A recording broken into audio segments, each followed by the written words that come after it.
Committee will come to order. First, let me welcome our newest member, Senator Alex Padilla from California. It's so good to have him, and so everyone knows the changes that were made. Senator Kelly was a tremendous asset for this committee, but he had an opportunity, and I think it was a wise move from his standpoint to be able to go on to Intel with all his background, his training, and everything of that sort. So we lost one and gained one, so I think it's about a pretty good swap. I think it was a pretty good swap. Anyway, but we're good. You know, Senator Padilla represents the largest number of Americans, the second largest consumption of energy from his state. And I know he'll dive right in so many important issues, including hydrogen, forestry, wilderness, Western water, and other issues of importance to California that our late, great Senator Feinstein worked on diligently, and we got an awful lot of input from her on this committee, but also from all of you, and we appreciate that so much. So with that, we'll get started. I also want to briefly express at the outset my strong concerns about the news last night that our administration has lifted most sanctions on Venezuelan oil for the next 6 months. On the heels of announcing the smallest 5-year offshore oil and gas leasing plan in decades for the United States, administration's turning to Venezuela, and they know I have a problem. I'm sure maybe you all have all different feelings on this. They're one of the world's dirtiest energy producers and an oppressor of its own people. And to help make up the production, that we are not doing what we can do more for ourselves. I understand that the administration believes that it will encourage Venezuela to make democratic reforms, but that's been tried, and we failed before. It makes no sense at all to reward bad actors before they actually take the action you want. We tried that with Iran, and now here we are with Venezuela. But now turning to today's topic. When I look back to when I became ranking member of the committee in 2019, we had not done a comprehensive update to our nation's energy policy in over 10 years. Since then, we've worked hard to address that gap. First, we set our energy policy goals in the Bipartisan Energy Act of 2020. Then we provided the investment needed to make those policies a reality in the Bipartisan Infrastructure Law and the Inflation Reduction Act. These bills will transform our nation's energy landscape for years to come. I'm extremely proud of these pieces of legislation and the opportunities within them that will make us more energy secure while creating good jobs across our nation. For instance, I was pleased to join a bipartisan group of federal and state lawmakers and business and community leaders to welcome Secretary Granholm and Undersecretary Crane to West Virginia this week, Monday, to announce that the Appalachian Regional Clean Hydrogen Hub won a $925 million award to bring a hydrogen hub to West Virginia and parts of Ohio and Pennsylvania, which is the 3-state region.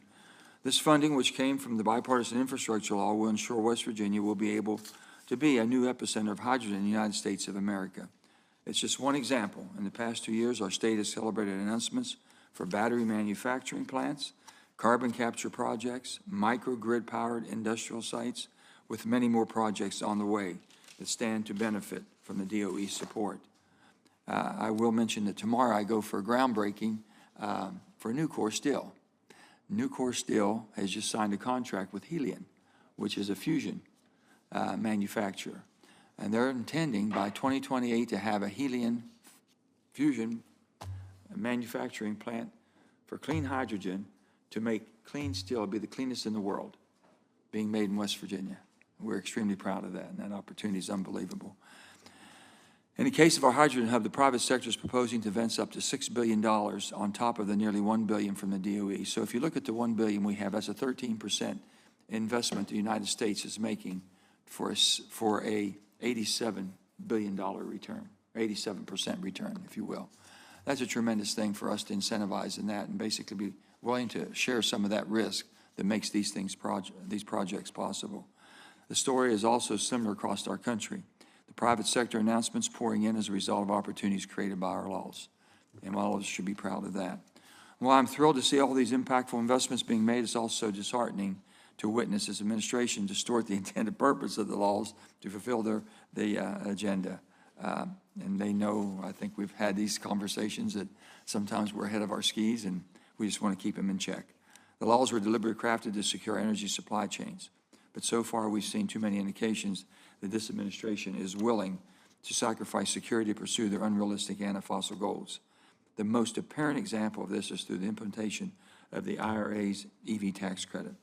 That credit was designed to encourage automakers to onshore their supply chains in order to break our reliance on China, who has dominated the EV supply chain. Unfortunately, actions by this administration to cut the sourcing requirements in half and water them down in other ways just to get more EVs on the roads, Chinese or otherwise, clearly are not a reflection of the text or intent of the IRA and infrastructure law. Not only is the administration violating and manipulating the law to implement the legislation they wanted rather than the bills that we passed, but the decisions they are making will have detrimental impacts on American workers and embolden our adversaries. There is a bipartisan agreement that these laws must be implemented as written as Congress intended to secure our own country's energy supply. This is why our committee expressed bipartisan concern at a hearing earlier this year when DOE was considering providing a grant to Microvast, a battery company with alleged links to the Chinese government. While DOE ultimately made the correct decision not to award this grant, and I thank you for that, this administration's actions as a whole have made me question what aspects of the laws are at risk of being manipulated. So I felt it was important to invite Department of Energy here today, and Mr. Crane, we're so glad to have you, and thank you for coming, to discuss your approach. And Mr. Shaw, you also we're looking and anxious to hear from you of these new important laws, and especially the review of the Department's due diligence process for companies and technologies pursuing grant funding or loan guarantees. I have two primary questions for our witnesses. First, how are we ensuring that U.S. taxpayer dollars are absolutely not benefiting any of our adversaries? And I think we even have named our adversaries that we're very much concerned about, whether it be China or Russia, North Korea, Iran. And second, how is the department ensuring that companies receiving awards have proven technologies worthy of government support to commercialize them? The IRA and the bipartisan infrastructure law are an investment in American energy security, protect ourselves and our allies while breaking our reliance on countries like China, Russia, Iran, North Korea, and other nations who do not share our values and should not be relied upon to provide critical elements of our supply chains. While I was pleased to see the DOE rescinded the Microvast award, I am alarmed that the company was able to get through even the first round of vetting. We continue to hear about our company seeking to use taxpayer dollars to make a devil's bargain with Chinese technology providers, like Ford's potential licensing deal with cattle, seeking to qualify for IRA credits or the conditional loan approved by DOE for core power that involves purchasing technology from a Chinese firm. Let me be clear, I do not want, and I do not believe any of our committee members wants a cent of the funding benefiting China in any way and being held hostage. So I hope today's witnesses will shed some light on the vetting process to make sure China and Chinese companies are not turning taxpayer-funded American innovation into a windfall for our geopolitical adversaries. Between the IRA and the bipartisan infrastructure law, the Department of Energy received nearly $100 billion to support new or existing energy advanced technologies, grid modernization, and clean manufacturing programs. Both bills emphasized an all-of-the-above approach so that we can innovate, not eliminate, our way towards a cleaner environment, while at the same time increasing our energy security and creating new economic opportunities here in the U.S.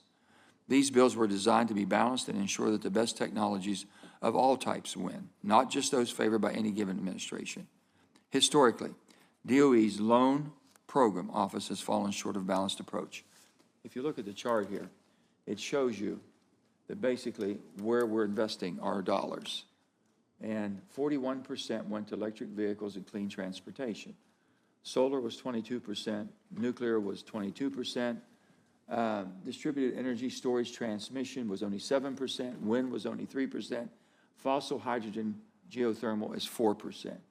Now, if you look at where our energy comes from today, 81% comes from energy production and fossil fuels and cleaner innovation. 81% with a 4% investment. 8% is nuclear power. Nuclear, 22% investment, 8% right now. And renewables. You can look at all the renewables. 13% is where we get our energy from. So we have a long way to go, but we have to be realistic enough to know where our power is coming today, that we don't short-sight it and get ourselves, get the cart in front of the horse and say, go ahead and start pushing. It doesn't work that way. To correct this, the IRA created the new 1706 Loan Guarantee Program specifically to support investments in our dispatchable fossil fuel plants, such as adding CCUS or other environmental controls. I'm also pleased to see that the LPO is supporting a number of hydrogen projects, a proven technology that we just have not focused on commercializing until the past few years. It's my hope the department will adhere to a balanced approach moving forward, and I look forward to hearing how DOE is taking that balance into consideration as they work through the decision-making process for these important funding opportunities.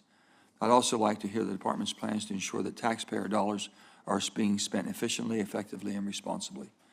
Without a doubt, the department's energy loan programs have had successes over the years, and it's notable that the interest on loans returned to taxpayers has exceeded losses in investments by roughly 4 times, 4x over. That's excellent. That being said, it's no secret that problematic projects from previous years are still very much on our minds. Mr. Shaw, I hope you are able to assuage any concerns this morning about the efficacies of the loan programs and demonstration how the department is working to prevent the next Solyndra. Being responsible with all this funding also means DOE's offices should not be working in a vacuum. There needs to be a cohesive strategy to ensure that we are not duplicating efforts and missing key gaps. So I hope that we can hear from Mr. Crane this morning about how he works with Mr. Shaw and other offices within the DOE and across the agencies to make sure that funding is being used in the most effective and efficient ways possible. If implemented effectively, the Bipartisan Infrastructure Law and the Inflation Reduction Act have the power to truly transform our country for the better. And that is why it is so important that we get this right. I will provide all the support I possibly can to DOE to help the agency get it right and achieve Congress's intent. But at the same time, it will be of no surprise to hear that I fully intend to continue our committee's robust oversight of the department, which is our jurisdiction and responsibility.